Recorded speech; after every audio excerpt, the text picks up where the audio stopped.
Welcome to Wellspring on the Air. I'm Nicole, Alfonso, a therapist at Wellspring and the host of today's show about restoring hearts and minds and taking a look at our Restore Retreat. With me today to discuss this important topic is one of our counselors, Beth, Assis, and our program education manager, Rebecca Barrios. Together, we want to tell you all about the importance of treating your wounds to restore your mental health. So stay with us. We've got some good information coming your way. All right. So to get started, I would love you both to introduce yourself to our listeners. Tell us a little bit about you and why this show is important to do for you guys. My name is Beth, and thank you, Nicole, for having us here. And I've been working at Wellspring for about 7.5 years. I also was privileged enough to do my internship when I was in school. I did my internship at Wellspring too, a long time ago. So, we're really excited to be here to talk particularly about Restore, because it's a program that I believe in a lot. And I also am the director of the program. So, but it's something that I really think is helpful and just a great ministry that we have here at Wellspring. So that's why I'm here. Thanks, Nicole, for having us on. I'm Rebecca, and I serve as the Programs and Education Manager at Wellspring. I have actually been at Wellspring for 3 years now, and my journey started not as a Programs and Education Manager, but actually in the front office, and first stepping foot as a part of a Restore participant, actually. So I'm excited to kind of share my journey and experience from being a Restore alumni into now the position that I'm in right now. So I love it. This is a special show because we have the director of the program, which wasn't the director when we were all together, but she's now the director, Beth, the director of the program, a participant, Rebecca, and I was one of the therapists in our pilot. So this is going to be a great conversation. So let's get started. Thank you both. Let's get started with what is trauma. So let's talk just kind of briefly. It's really important for our listeners to understand what trauma is, how it impacts us, and why it's important to heal it. So let's get rolling with that. Yeah. So, to put it very simply, trauma is a deeply distressing or disturbing experience that somebody might go through.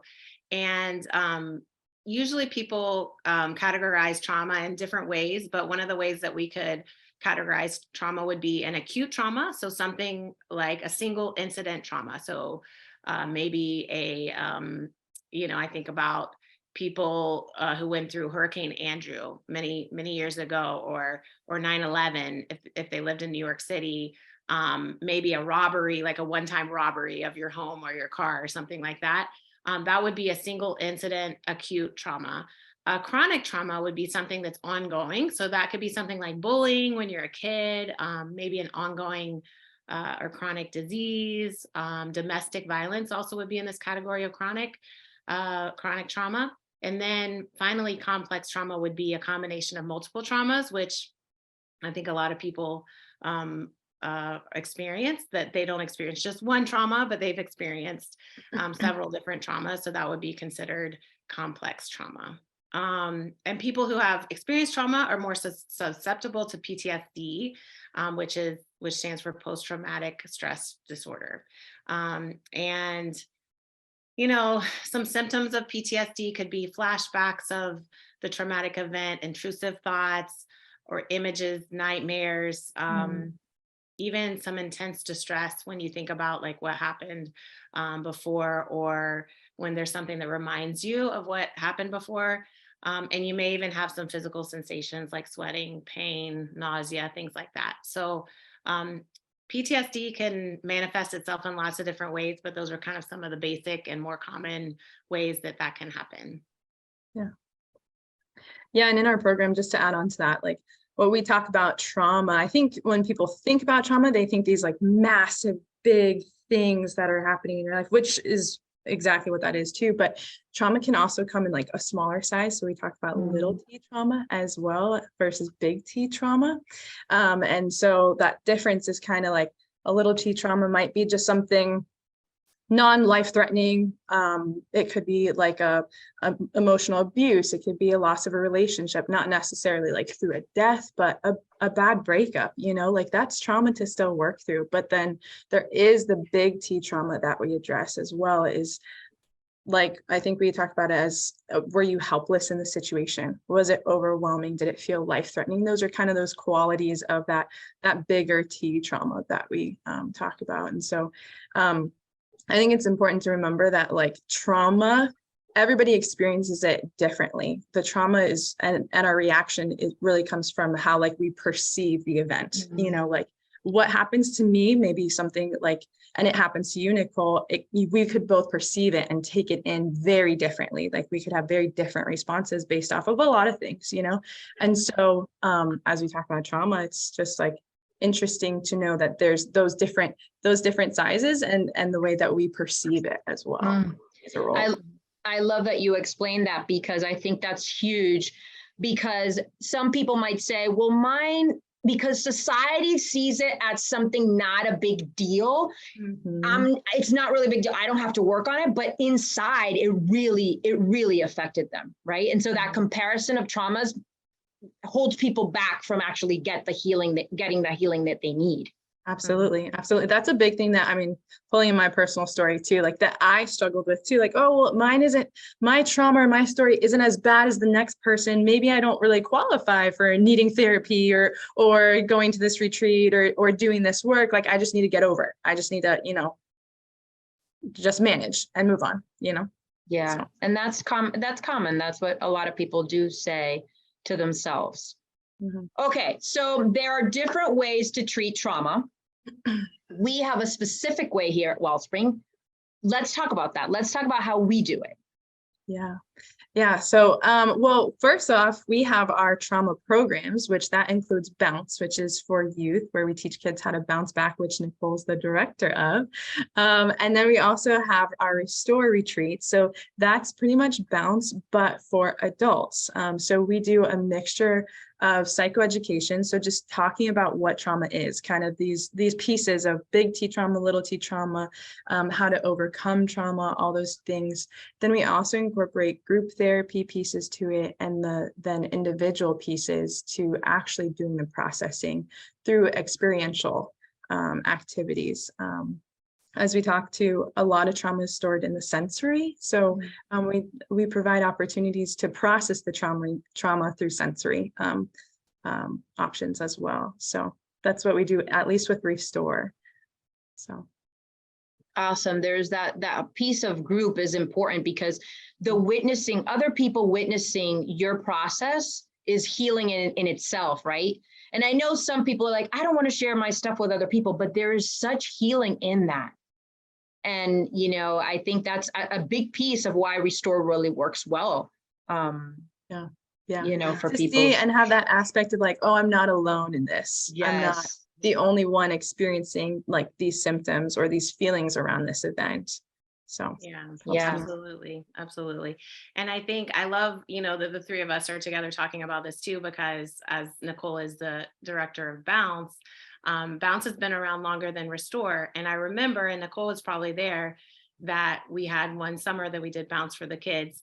And one of our leaders, one of our therapists, was praying at the end, and she said, please, God, let us figure out a way to do Bounce for adults. And that always stuck with me, because I think that was kind of the first, like, oh yeah, we could do this for adults. This would be great. And so I think that that always sticks with me. And I think that, they're very connected, the two programs, because of that. And, just kind of circling back about what we were talking about before, there's a lot of different ways you can do therapy. One of the formats of Restore is doing an intensive trauma focused work. It does make it, the word intensive, it's intense because you're there for many hours a day. But the benefit of that is you're really working through stuff, whereas like in a session once a week or every 2 weeks, it might take a lot longer for you to get there. I've had many clients who've had like aha moments in minute number 49 of a 50-minute session. And then you have to kind of wait, okay, but I got to wait a few weeks before we circle back around to this. So the benefit of doing something like Restore is you're like, I'm going to take this time to really work through some stuff. Another important part of Restore is our group work. And, there's something that you get, something really special you get from being in a group. feeling like you're not alone, as Rebecca already mentioned, but you can learn so much from fellow group members. Often you learn more from your fellow group members than even the therapist that's working with you, which is kind of a cool thing. So being in a group is really powerful, and that's an integral part of our program, that you would be in a group. So yeah, and so the intensive piece of it, which means, take 4 or 5 days, just focus on healing, which I know a lot of people, consider that a hard thing to do. But if you would do it, the next, that would propel you to a much healthier place in all that you do in life, right? And so It is a commitment, it is a sacrifice, but it's for good, right? It's really actually beneficial. I remember when I did it a few years back, and went to Arizona for a week, I had to prepare the kids, the husband, everybody, but it was so good for me, Right. Yeah. So yeah. All right. So we're going to go ahead and take a short break to thank one of our sponsors who makes the production of our podcast possible. When we come back, we'll hear more from Beth and Rebecca about trauma and how to work through it so you could live the abundant life that God has for you. Welcome back to Wellspring on the Air. This is Nicole Alfonso. If you're just joining our show, our topic today is restoring hearts and minds. We are talking about our Restore Retreat here and how we heal trauma at Wellspring. So far today, we've talked about what is trauma, how do we treat it. And so if you joined us late, you can find us on your favorite podcast channel on Wellspring on the Air, or on our website blog page at wellspringmiami.org. Just search for this topic. So let's keep going here. We've talked a lot about trauma, healing trauma in youth in past podcasts here, because we do believe that the younger you begin healing traumas, the less you have in your backpack as you grow older. So, but what are the benefits of treating trauma already in your adulthood? Yeah. So, I think one of the main things is something that we call post-traumatic growth.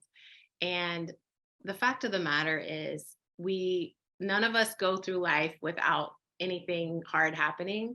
And if something hard hasn't happened to you yet, it's going to happen to you at some point. Not, to be negative, not to wish anything bad on anyone, but unfortunately, that's the world we live in, and we go through hard things. And there's a lot of grief around us, and so people that we love are going to die.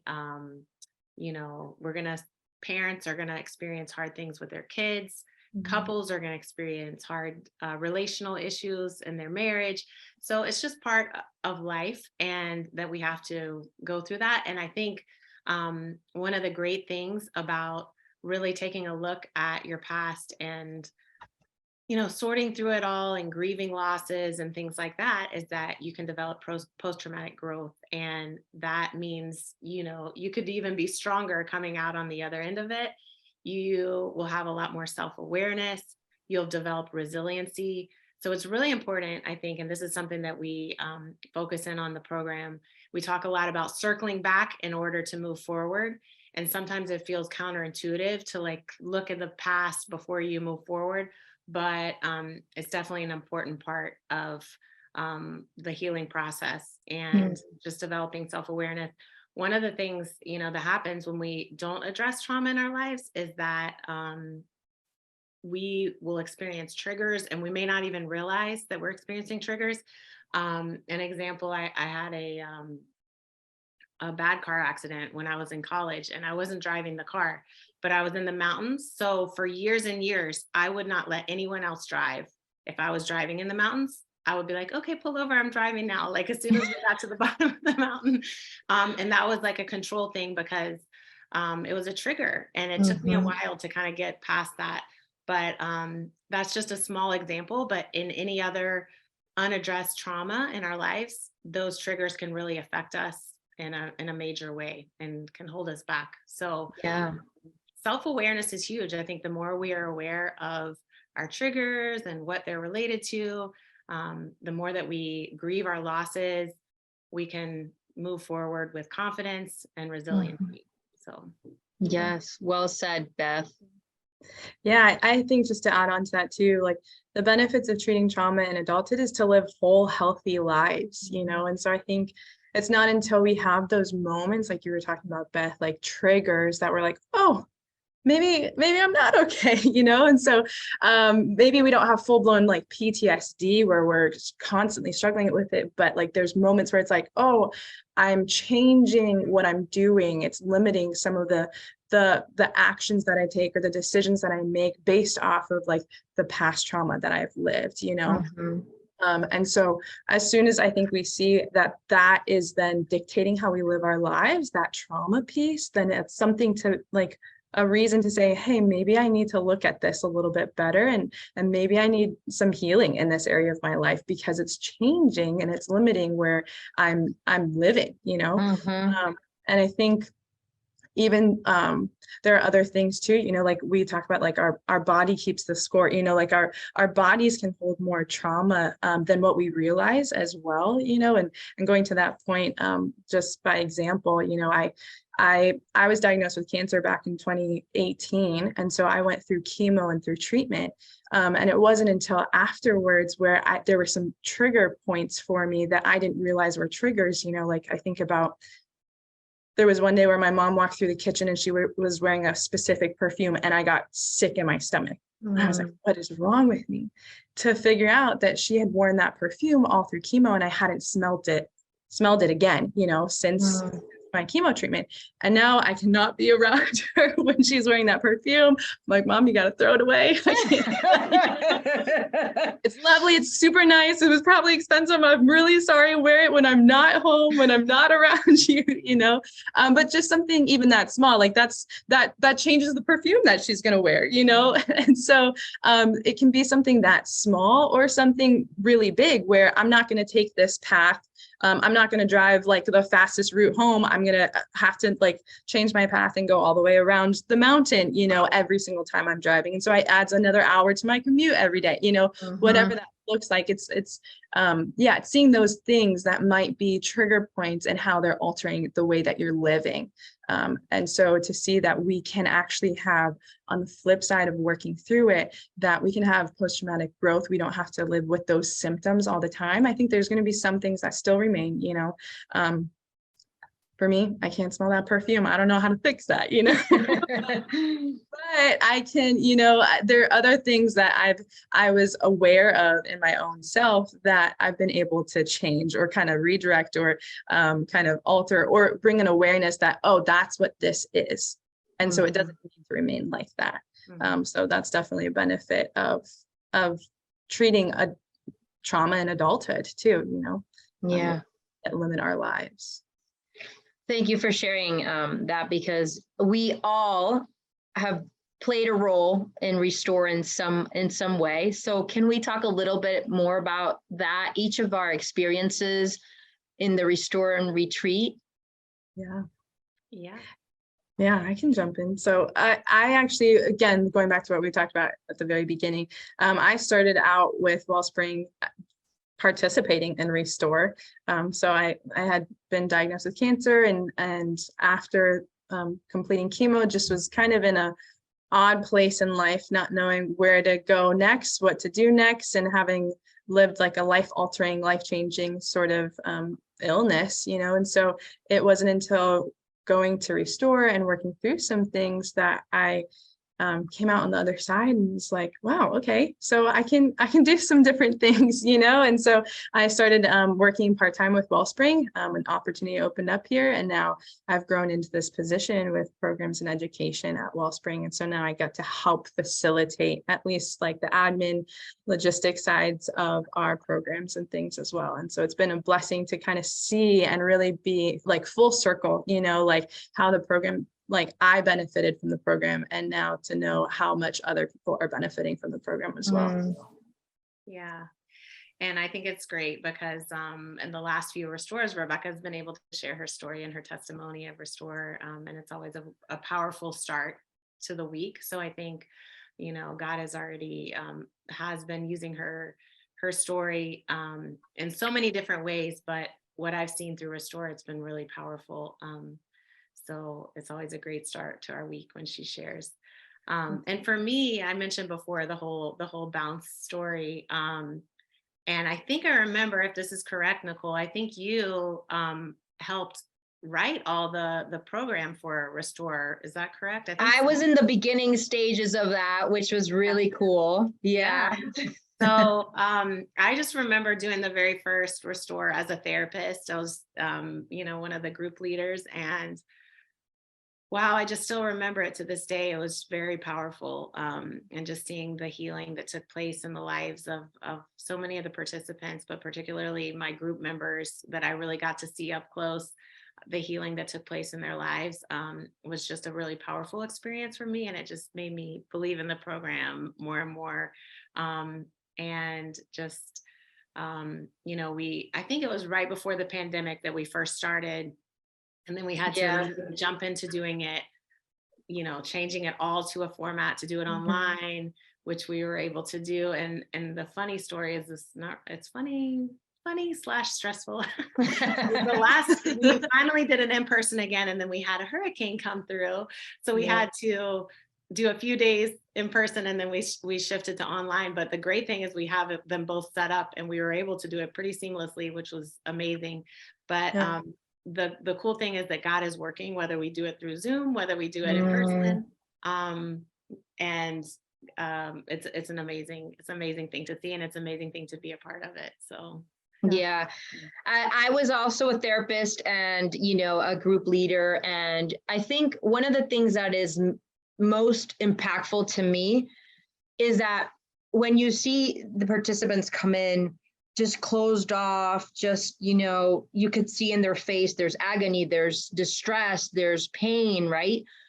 And there's this moment within the days that starts clearing, right? There's a clearing, there's a freedom that happens. There's a release. There's I'm not stuck anymore, right? That happens.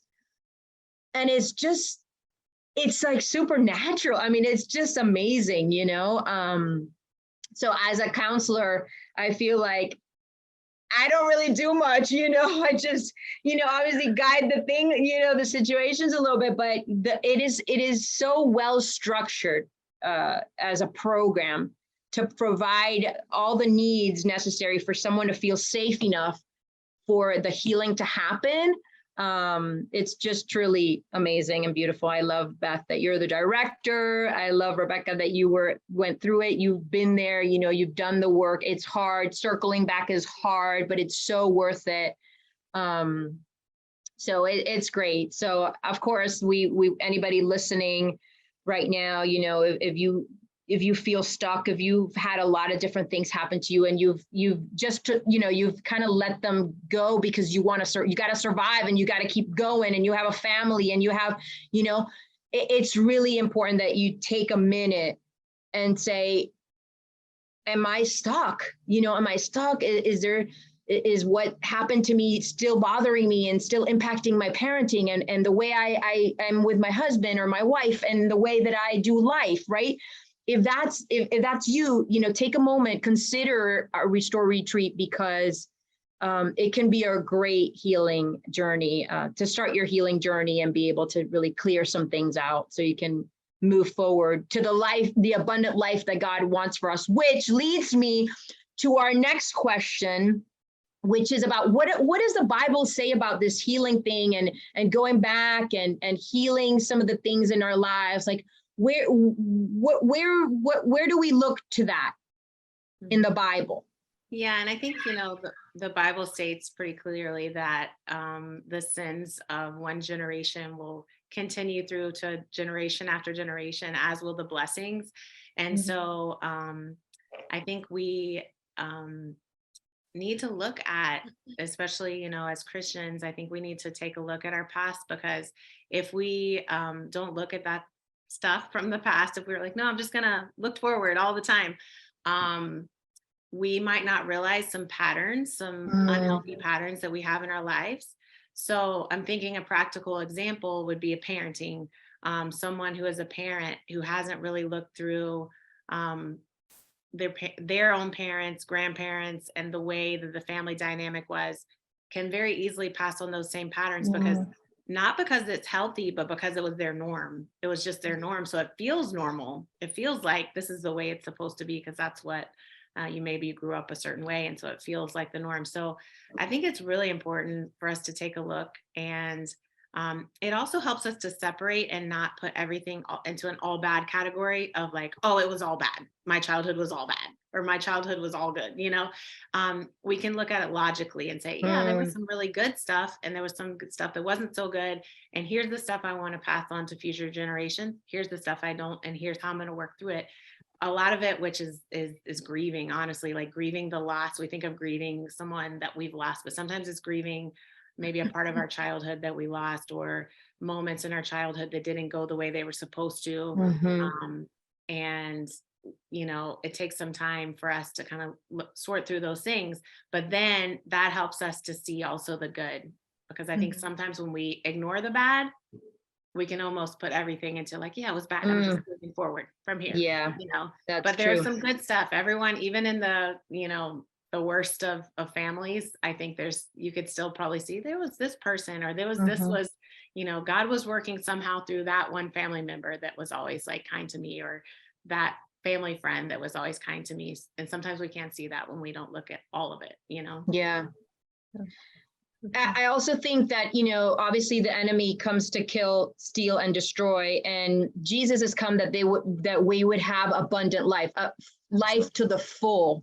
And so if I think of our past or our injuries, right, to the heart, if these things are not allowing us to do the kingdom work that God has put us here for, then we need to address those things, right? Because if those things are affecting our parenting, which is one of our huge roles that God has given us, right, then we should definitely address that. If it's affecting our marriage, right, that we should again, right. So I think if you find yourself in a place where just inside you just don't feel right, things are not right, I'm not living the best I could, right? Reach out to Wellspring, reach out to us, wellspringmiami.org, and we can find what might be the best approach for whatever you're going through in this time. All right, ladies, what a pleasure.